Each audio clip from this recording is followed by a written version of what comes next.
olur qəlbimə tarı, min şübhəli illət, min şübhəli illət.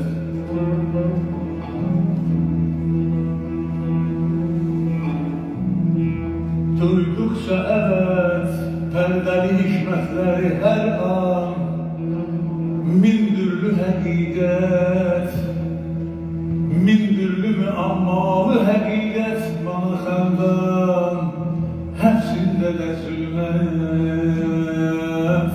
həbsində də zülmət.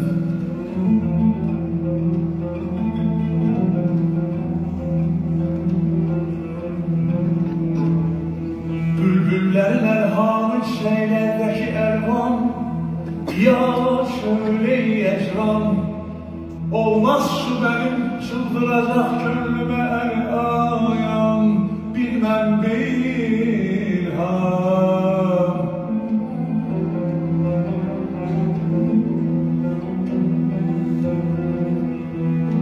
Ey varlığı yok, yokluğu vardan daha bilmez, ruhum seni izler, seni izler.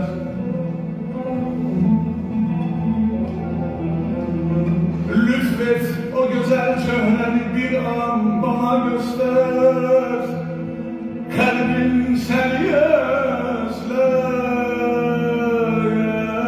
kalbim seni özler, seni özler. Engel bana yahut beni yükseklere kaldır, gezdir konağında, yerlerde süründür yeşil göğlere kaldır, gel dindir kucağında ya.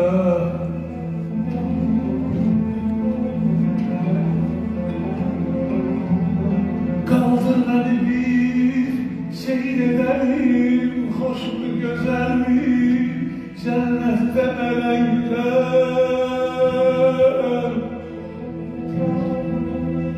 Kaldır beni ta görmeyim insandaki zulmü, bak yeryüzü binler, bak yeryüzü binler.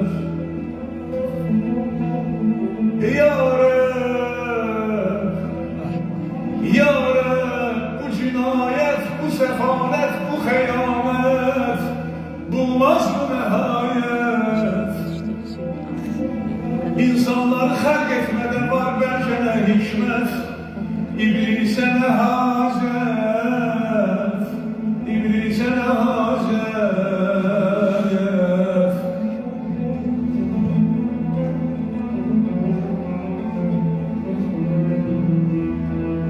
İblis nədir?